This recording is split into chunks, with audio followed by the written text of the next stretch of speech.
अस्सलामुअलैकुम दोस्तों, आज मैं आपके लिए फ़िश की एक बड़ी ही कमाल की रेसिपी लेकर आई हूँ। अगर आप भी वही रूटीन की रेसिपीज़ खा खा के बोर हो चुके हैं, अगर आपने आज से पहले कभी फ़िश की कढ़ाई नहीं बनाई है तो ये रेसिपी मेरी एक बार लाज़मी बनाकर देखिएगा। मुझे यकीन है कि इंशाअल्लाह ताला आप इस रेसिपी को हमेशा बनाना पसंद करेंगे। तो चलिए रेसिपी देख लेते हैं। इसके लिए कढ़ाई में सबसे पहले हस्बे ज़रूरत ऑयल लेंगे। ऑयल हम थोड़ा सा ज़्यादा लेंगे क्योंकि कढ़ाई बना रहे हैं, कढ़ाई में ऑयल का इस्तेमाल थोड़ा ज़्यादा किया जाता है। अब इसमें मैंने ली हैं 2 मीडियम साइज़ की प्याज। प्याज मैंने बिल्कुल बारीक चॉप करके लिए हैं चॉपर में। अगर आपके पास चॉपर नहीं है तो आपने ग्रेटर की मदद से प्याज को ग्रेट करके लेना है, लेकिन आपने पीसना नहीं है, पेस्ट नहीं बनाना है प्याज का, वरना फिर कढ़ाई का जो जायका है वो बिल्कुल भी अच्छा नहीं आएगा। इसके साथ ही मैंने कड़ी पत्ता यहाँ पर लिए थे 10 से 12 पत्ते। कड़ी पत्ता भी इसमें ऐड कर देंगे, अगर है तो ज़रूर डालें, नहीं है तो फिर आप स्किप कर दीजिएगा। प्याज को हमने बहुत ज़्यादा फ्राई नहीं करना है, बस इतना पकाना है कि प्याज में जो एक कच्चेपन की स्मेल होती है वो ख़त्म हो जाए। कलर हमने प्याज का चेंज नहीं करना है। तो यहाँ पर देखिए प्याज हमारी थोड़ी सॉफ्ट हो गई है। तो अब हम इसमें पिसा हुआ लहसुन का पेस्ट शामिल कर देंगे। 1 टेबल स्पून भर के पिसा हुआ लहसुन का पेस्ट इसमें शामिल कर देंगे और इसे भी अच्छी तरह मिक्स करेंगे। इसके साथ ही 2 अदद हरी मिर्चें बारीक कटी हुई इसमें शामिल की हैं। तो बस इसे अच्छी तरह से मिक्स करेंगे प्याज के साथ। लहसुन का पेस्ट, हरी मिर्चें भी फ्राई कर लेंगे। इसके बाद हम इसमें मछली डालेंगे। तो यहाँ पर पहले मैं इसे 1 से 2 मिनट तक फ्राई कर लूँगी ताकि लहसुन का जो कच्चापन है वो दूर हो जाए और बहुत अच्छी सी खुशबू निकल कर आए इसकी। तो यहाँ पर देखिए मैंने इसे फ्राई कर लिया है। अब इसमें मैं मछली शामिल कर दूँगी। तो यहाँ पर मैंने आधा किलो बोनलेस मछली ली थी। ये देखिए आधा किलो मेरे पास मछली है। तो मछली जो भी आपके पास अवेलेबल हो वही आप ले सकते हैं। मछली पर मैंने नमक लगा कर रख दिया था 15 मिनट के लिए। इसके बाद फिर मैंने अच्छी तरह से मछली को वॉश कर लिया।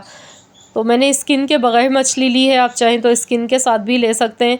जो बड़े साइज़ की मछली होती है तो वो मैंने ली है। बोनलेस मछली है मेरे पास, क्योंकि हम कढ़ाई बना रहे हैं तो इसमें बोनलेस मछली का ही इस्तेमाल किया जाता है। तो इस तरह से ये बाज़ार से ईज़िली मिल जाती है। तो यहाँ पर अब हमने इसे भी अच्छी तरह से फ्राई कर लेना है। आप चाहें तो यहाँ पर जो बड़े साइज़ की मछली होती है कांटों वाली वो भी ले सकते हैं, क्योंकि उसके कांटे थोड़े बड़े होते हैं जो बड़ी मछली होती है। तो मैं यहाँ पर बोनलेस मछली का इस्तेमाल कर रही हूँ। इसमें मैं डालूँगी आधा टेबल स्पून भर के पिसा हुआ ज़ीरा। नमक हस्बे ज़रूरत शामिल कर देंगे। आधा ही टेबल स्पून भर के कुटा हुआ धनिया इसमें डालेंगे। बस ये 2-3 मसाले ही इसमें जाएंगे। बस इसे अच्छी तरह से मिक्स करेंगे और मछली को हमने अच्छी तरह से यहाँ पर मसालों के साथ फ्राई कर लेना है।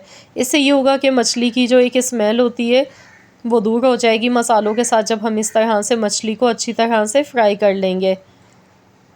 तो यहाँ पर देखिए मछली हमारी बहुत बेहतरीन सी फ्राई हो गई है। चम्मच आपने एहतियात से ही चलाना है।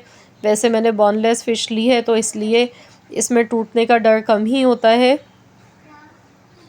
अच्छी तरह से इस तरह मिक्स करेंगे और कोशिश करें कि जब भी बनाएं तो खुले मुंह का बर्तन लें। जिस तरह मैंने कढ़ाई ली है तो इसमें इजीली ये बन जाती है। तो यहाँ पर देखिए टोटल इसे पकाते हुए 6 मिनट हो गए हैं। तो मछली देखिए बेहतरीन सी इसमें फ्राई हो गई है। और अब इसमें हम दही शामिल कर देंगे। यहाँ पर मैंने 3/4 कप दही ली है। दही इसमें ऐड कर देंगे। इसे अच्छी तरह से मिक्स करेंगे। तो यहाँ पर इसे हल्के हाथों से हमने मिक्स कर लेना है। आपने आज से पहले मछली के कबाब, मछली की बिरयानी, मछली का सालन, फ्राई मछली और भी बहुत सारी रेसिपीज़ बनाई होंगी, लेकिन आपने इस तरह से काली मिर्च वाली कढ़ाई अगर नहीं बनाई है तो आप लोग ज़रूर इस रेसिपी को बनाइएगा और मुझे अपना फ़ीडबैक मेरे साथ ज़रूर शेयर कीजिएगा कि ये रेसिपी आप सबको कैसी लगी है। तो आप लोग मुझे जल्दी से कमेंट्स में बताएं कि आप मुझे मेरी इस वीडियो को किस सिटी से वॉच कर रहे हैं। मैं हमेशा आप लोगों के कमेंट्स रीड करती हूँ और आंसर भी ज़रूर देती हूँ। तो यहाँ पर देखिए मैं इसे पका रही हूँ। दही डालने के बाद देखिए मसाले में आपको पानी थोड़ा सा नज़र आ रहा है, ये दही का ही पानी है।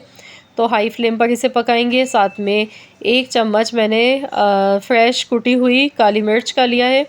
काली मिर्च आपने उसी टाइम पीस के डालनी है, आपने पहले से रखा हुआ पाउडर इस्तेमाल नहीं करना है।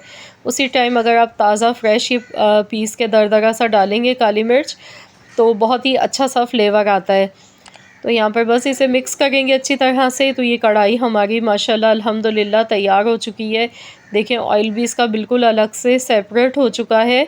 और अब इसमें हमने बारीक कटी हुई अदरक शामिल करनी है। इसके साथ मैं यहाँ पर थोड़ी सी हरी मिर्चें शामिल कर दूँगी। तो लीजिए जनाब, हमारी बहुत ही मज़ेदार सी फ़िश कढ़ाई बनके बिल्कुल रेडी हो चुकी है। ये देखिए गर्मा गर्म कढ़ाई बहुत ही लजीज बनी है। काली मिर्च हरी मिर्च के साथ हमने इसे बनाया है। मिर्च मसालों का इस्तेमाल इसमें कम किया जाता है। जायका इतना मज़े का इसका होता है कि जब आप बनाकर खाएंगे ना, तो मुझे तो पूरी उम्मीद है कि इंशाअल्लाह ताला आप भी इस रेसिपी के फ़ैन हो जाएंगे और आप इसे बार बार बनाने पर मजबूर हो जाएंगे। फ़िश की बहुत ही मज़ेदार रेसिपी है ये। तो आप इसे गर्मा गर्म चपाती के साथ खाएं या तंदूर वाली रोटी के साथ खाएं, बहुत ही मज़े की बनी है ये। आई होप कि आप सबको आज की वीडियो पसंद आई होगी।